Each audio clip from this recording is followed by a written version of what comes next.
Dear chess friends, welcome to Jozarov chess channel and welcome to a spectacular and beautiful gameplay by the two top engines Stockfish 16 and the Lila C0 from the Computer Rapid Chess Championship in 2023. The Computer Rapid Chess Championship you can follow now on the beautiful chess website chess.com. The link to the tournament is now the first thing that you see in the description below. Please check it out. I think you could have a great preparation in some openings, in some sidelines of openings, because really many great games have been played. You can download the PGNs and really analyze some great openings for yourself at home. So in this super final, Stockfish is now really destroying Lila C0. The result after almost 250 games is something like plus 30 for Stockfish. So as I'm recording this video, maybe something changed, but I think nothing dramatically changed. Stockfish is in fully control of this amazing chess event. Will probably also win now the Computer Rapid Chess Championship in 2023. From this super final between the two top engines, I've sorted out really brutal game with so many great tactics, again with such a beautiful attacking harmony, with such a beautiful attacking flow, where the pieces are simply playing in such a spectacular way. Although in one particular moment Stockfish will not have so many pieces on the board, even two pieces can cause so much damage in your opponent's position. So look how Stockfish plays now, really as I said, in such a beautiful attacking beauty. So with the white pieces, the fish open with the move d4. Lila C0's response was c5. We have d5, and after move e5, we have the old Benoni setup, basically trying to go into some structures with d6, maybe later also to hit somehow here the king side with the move f5, but it's a risky choice. This d6 c5 e5 structure is always causing some positional damage for the dark square bishop. The dark square bishop is always too paralyzed by its own pawn. So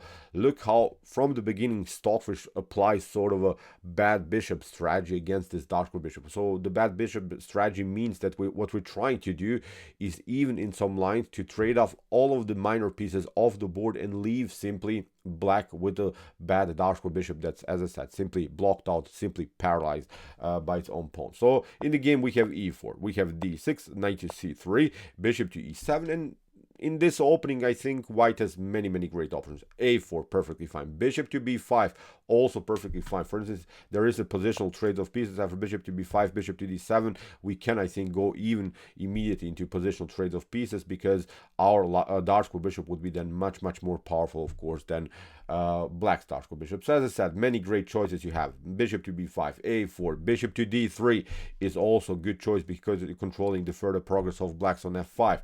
F4 is perfectly fine. Knight to f3, normal development, is also perfectly fine.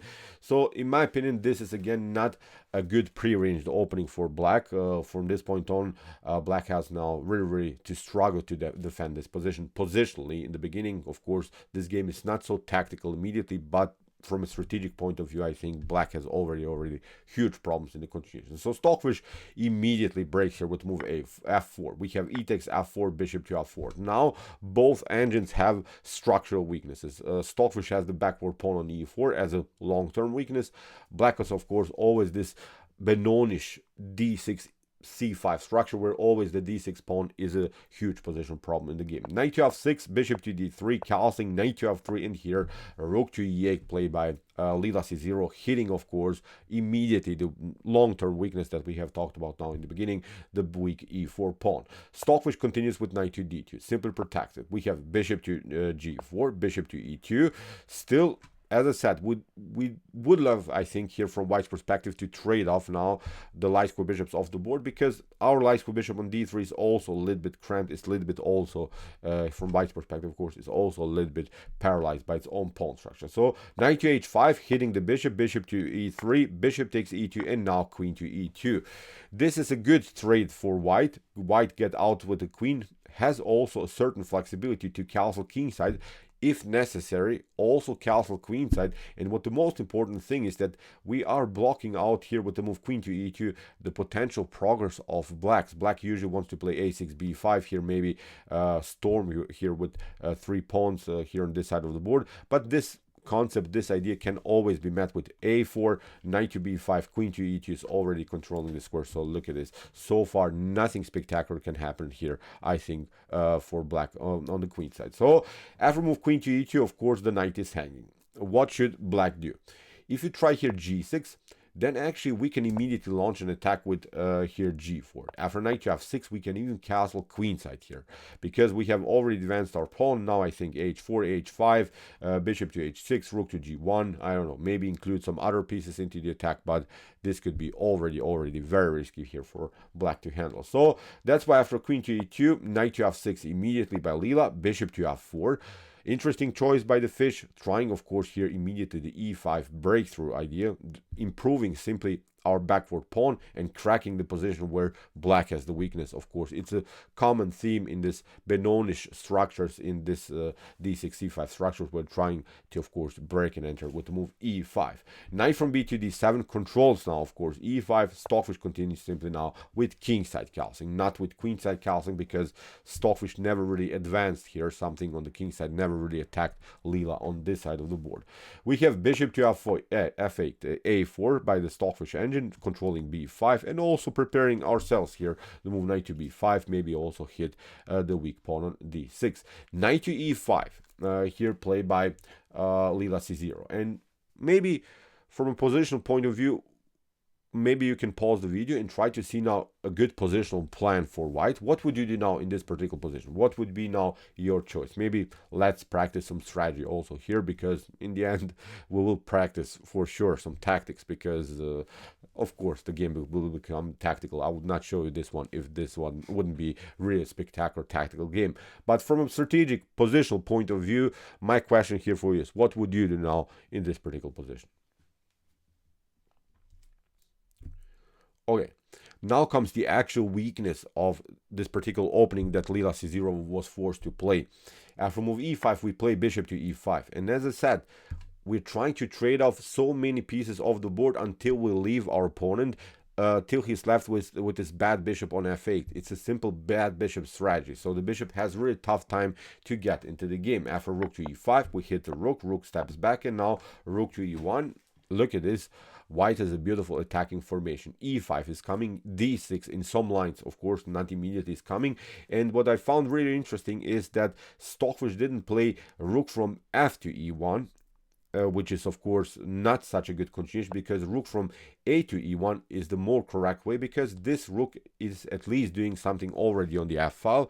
So in a couple more moves, this f file could be open, so that's why we want to keep our options also on this side of the board, but also keep our progress with the rook on e1 on the e file. So great choice, rook from a to e1. Knight to d7 by Leela c0, controlling again the e5 square. Stockfish hits the pawn on f7. Look how important it was to have the rook on f1. We have f6. Sort of must move here for Leela c0, and now Stockfish plays a nice positional plan. When Stockfish provoked now the weakness on f6, there is a huge hole, a huge positional problem, the weak square on e6, and Stockfish is of course trying knight to f4, knight to e6, simply occupying the main weakness now in black's camp. Now Stockfish is not battling anymore for the d6 square, d6 pawn. Basically Stockfish is battling now for the weakness on e6. Watch it again, black do.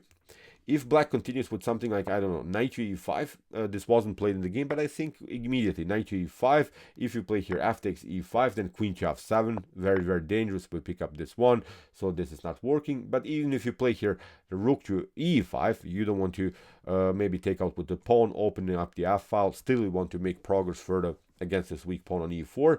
Then we play knight to f4, again with the same plan, with the outpost of this powerful knight on e6. So you see, positionally this is not working. So that's why here after knight to e2, Leela played knight to b6. Interesting choice, forcing basically here sort of a reaction on this side of the board, and also attacking the pawn on a4. Many of us, I think, would take out now the knight on b4 and hope to get the same plan with knight to e6. But Stockfish is a different beast. If you play, for instance, knight to b6, then after queen to b6 you have to play b3. Look at it, c4 is coming.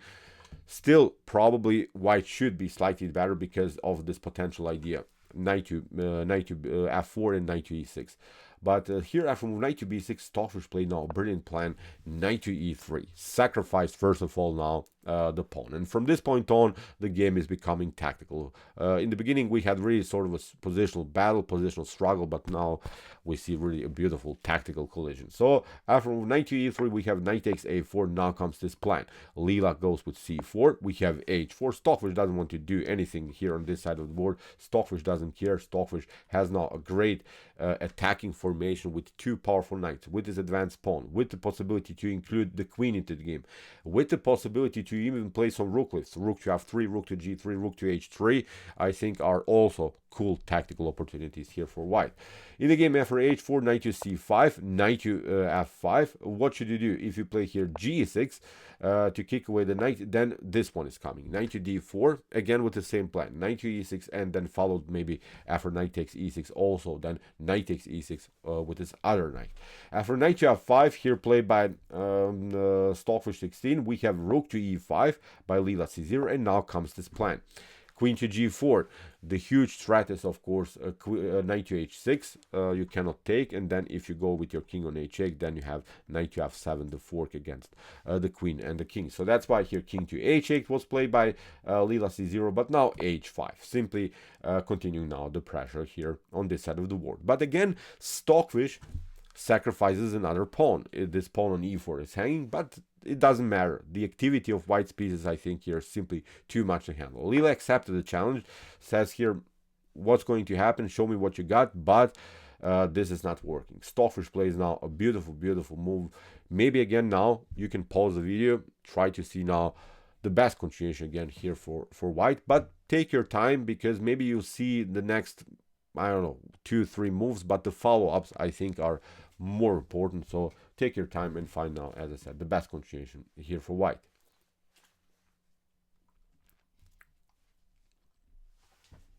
Okay, Stockfish played now brilliant. Knight takes g6. Really, really wild stuff. After h takes g6 and h takes g6, the huge threat is, of course, queen to h5, delivering some checkmate. So that's why Lila had to play knight to g5, controlling the h7 score. You can deliver now check, but never this annoying check on h7. In the game, rook takes e5 by the fish. We have d takes e5, and now the fun starts. The problem here in this particular position is that you would love to play this move, rook to f3. Rook to f3 with the preparation rook to h3, and if even the knight takes, then queen to h3, and then we can deliver checkmate. But actually, black doesn't have to react here. Black can play the beautiful queen to d5. You're trying maybe rook to h3. Now we play king to g8. You're trying even to deliver checkmate, but now after knight to h3, queen to h3, or g takes h3, bishop is coming into the game. We can simply step back, and the most important part is that the queen can always cover this potential check by playing queen to g8. Still, white has a couple more tricks, maybe with some other possibilities, but nothing is working here. So although this king is a little bit endangered at f8, actually black can defend its position. So this tactic is not working here for white. So that's why here after move d takes e5, Stockfish played down the brilliant d6.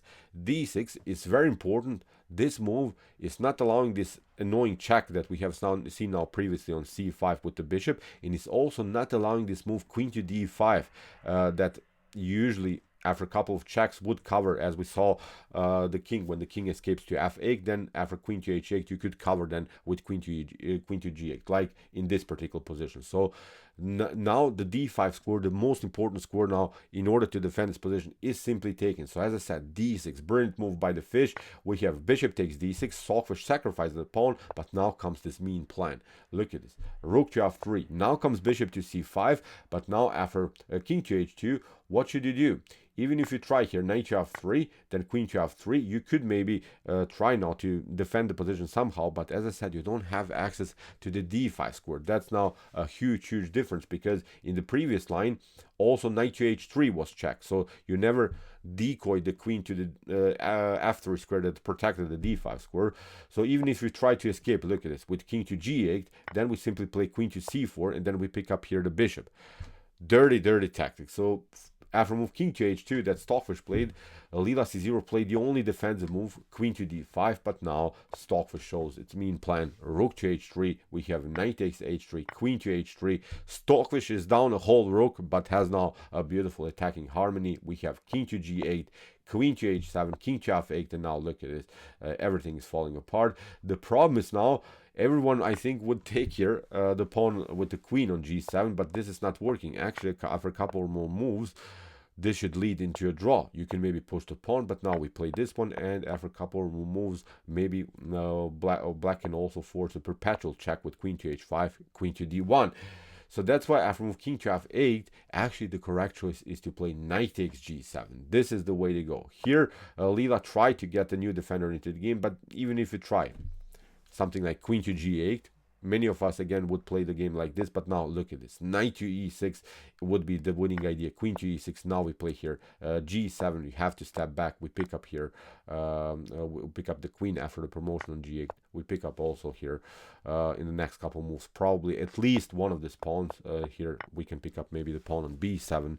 So you can survive this game for a little bit, but I think we can agree that this is again completely winning here for white. So this is not working. So after knight to g7, you see queen to g8 is not working. Very wild stuff. So that's why Leela tried rook to d8. Now knight to f5 again with the threat here simply to push the pawns further. We have rook to d7 attacking now the queen. Queen comes on h8. We have again this idea queen to g8 trying to protect everything, and it seems so really that Leela protected everything, but now look at this. Queen to f6. Look at this beautiful attacking harmony by white's pieces. As I said, Stockfish is basically attacking with the queen and the knight, and black is paralyzed here. So king to e8, now comes queen to e5, bishop to e7, knight takes e7. You have to play now here after rook to e7. The problem is now queen to b8 is going to happen. You have to step back. This square is taken. We pick up the queen again. The game is over here for black. So after knight to e7, here queen to f8 was played by Leela c0, but now knight to f5 the check. Here Leela had to cover, and this from this point on the game was simply over. So even if you step back here to d8, then here queen to b8 is of course immediately checkmate again. This square is taken. So after move knight to f5, here Leela had to cover with queen to e7. Here knight takes e7, rook takes e7. Here check. Stockfish simply push the pawn further, and obviously after a couple more moves, this game was over. Stockfish simply promoted to a new queen, and after queen to d5, the game ended with this beautiful checkmate with two queens. So, great game. Look how much damage Stockfish caused with only the queen and the knight. Perfect attacking harmony. A really instructive game how to include your pieces into the attack. Spectacular game played by the fish. In my opinion, so far one of the best chess games from the Computer Rapid Chess Championship in 2023.